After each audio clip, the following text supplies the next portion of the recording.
ആട്ടിയോടിക്കാൻ ശ്രമിക്കുമ്പോൾ ഓടിപ്പോകാതെ സാമ്പത്തിക രംഗത്തടക്കം നിർണായക ശക്തിയാകാനാണ് ഇന്ത്യയിൽ മുസ്ലിങ്ങളടക്കം പിന്നാക്ക വിഭാഗങ്ങൾ ശ്രമിക്കേണ്ടതെന്ന് പ്രവാസി വ്യവസായി doctor Galfar P Muhammad Ali Dubai Etisalat അക്കാദമിയിൽ കൊടുങ്ങല്ലൂർ MES അസ്മാബി കോളേജ് പൂർവ്വ വിദ്യാർത്ഥി സംഘടനയുടെ 20ാം വാർഷികാഘോഷം ഉദ്ഘാടനം ചെയ്യുകയായിരുന്നു അദ്ദേഹം.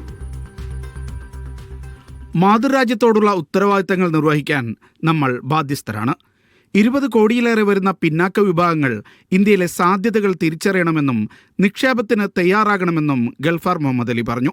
We can demonstrate that our commitment to our motherland, because sometimes there are some bad news and you see that you are running away, but I would say that we 200 million of the Muslims and the other backward communities, they will have their correct place in India, and we should not run away, and we should do our responsibility to our country and to bring it to the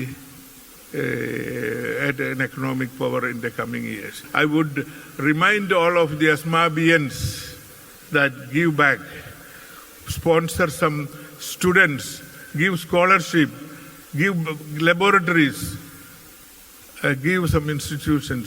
Asmabi കോളേജിലെ പൂർവ്വ വിദ്യാർത്ഥികളായ MES state general secretary KK Kunhumoideen, DSL shipping company സ്ഥാപകൻ അഹമ്മദ് ഷബീർ, സംസ്ഥാന പുരസ്കാരം നേടിയ തിരക്കഥാകൃത്ത് PS Rafeeq, ഗായകരായ Rafeeq Roumi, star singer fame Jasim Muhammed തുടങ്ങിയവരെ ചടങ്ങിൽ ആദരിച്ചു. വാർഷികാഘോഷത്തിന്റെ ഭാഗമായി പുറത്തിറക്കിയ 20 നിറവിൽ എന്ന souvenir MES general secretary KK Kunhumoideen, MES alumni സംസ്ഥാന പ്രസിഡന്റ് ഡോക്ടർ KP സുമേധൻ എന്നിവർ ചേർന്ന് പ്രകാശനം ചെയ്തു. നസീറുദ്ദീൻ, നസീർ അലി എന്നിവർ ആദ്യ കോപ്പി ഏറ്റുവാങ്ങി. UAE വ്യവസായ രംഗത്ത് സജീവമായ അസ്മാബി കോളേജ് പൂർവ്വ വിദ്യാർത്ഥികളായ ഫ്ലോറ ഗ്രൂപ്പ് സ്ഥാപകൻ VA Hasan, Lulu COO VI Saleem, Hotpack MD PB Abdul Jabbar, Fine Tools MD VK Shamsuddeen, AKCAF ഭാരവാഹികളായ ഐസക് ജോൺ പട്ടാണിപ്പറമ്പിൽ, ചാൾസ് പോൾ തുടങ്ങിയവർ സംസാരിച്ചു. വിവിധ കലാപരിപാടികളും ആഘോഷത്തിന്റെ ഭാഗമായി അരങ്ങേറി. Media 1 Dubai.